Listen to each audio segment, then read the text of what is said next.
शुरुआत करते हैं जबलपुर से बड़ी खबर के साथ।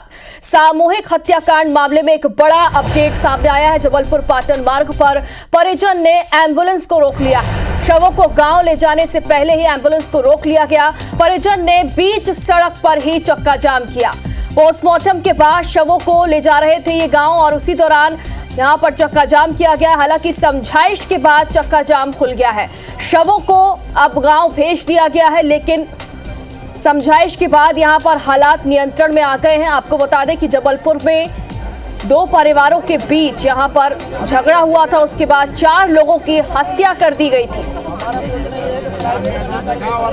और ज्यादा जानकारी के लिए हमारे सहयोगी धर्म गौतम हमारे साथ लाइव जुड़ गए हैं। धर्म, हालांकि समझाइश के बाद चक्का जाम तो खुल गया है, लेकिन अभी तक क्या एक्शन लिया गया इस मामले में?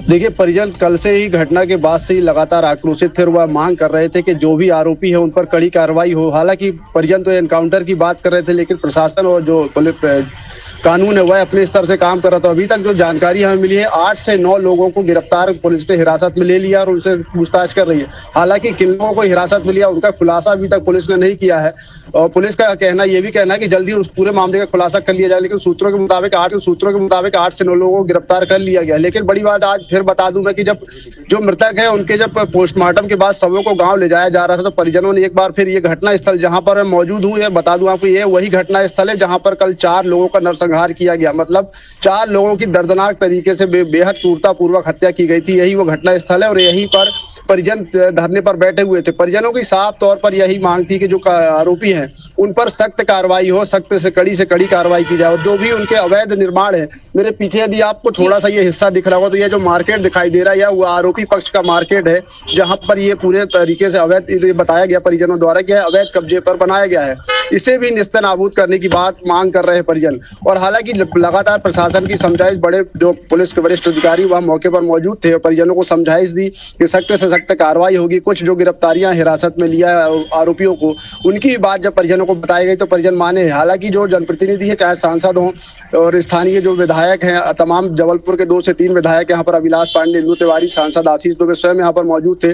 वही परिजनों को लगातार समझाई थी। इसके बाद परिजन अपनी उनकी जो समझाइश को माने हैं और अपने जो शवों को लेकर अब अंतिम संस्कार के लिए गाँव रवाना हो गए हैं। लेकिन बेहद ही दर्दनाक, बेहद ही दिल दहला देने वाला ये पूरा मामला संस्कारधानी में कल जब हुआ, उसके बाद से ही गांव की स्थिति बेहद तनावपूर्ण है।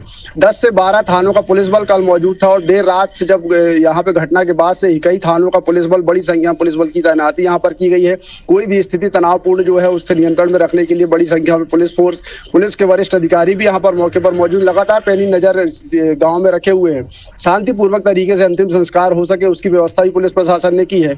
और जो अब तक बात सामने आ रही वह यह है कि जो विवाद हुआ था वह जमीन पर जुआ खिलाने का विवाद था। जो आरोपी पक्ष है उस पर कई प्रकार के अवैध कारोबारों में लिप्त होने का आरोप है।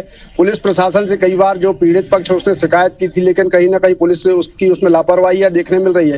ये पुलिस यदि तात्कालिक कार्रवाई उस समय उन शिकायतों पर कर देती तो आज यह इतना बड़ा घटनाक्रम, इतना बड़ा नरसंहार संस्कारधानी में देखने नहीं मिलता। हालांकि पुलिस से जब हमारी बात हुई तो पुलिस के वरिष्ठ अधिकारियों का यह कहना है कि यदि किसी अधिकारी की इसमें संलिप्तता पाई गई, किसी की लापरवाही पाई जाती है, उसे भी उस पर भी कड़ी कार्रवाई पुलिस प्रशासन करेगा। देखना होगा पुलिस प्रशासन इस पर क्या कार्रवाई करता है। फिलहाल अब स्थिति जो है शांतिपूर्ण है, नियंत्रण में है और अब अंतिम संस्कारों के लिए सबों को यहां से रवाना कर दिया गया है। बिल्कुल धर्म, लेकिन राहत की बात यही है कि अब यहाँ पर स्थितियां सामान्य है। लगातार अपडेट्स आप हम तक पहुंचाते रहिएगा। बहुत बहुत शुक्रिया आपका।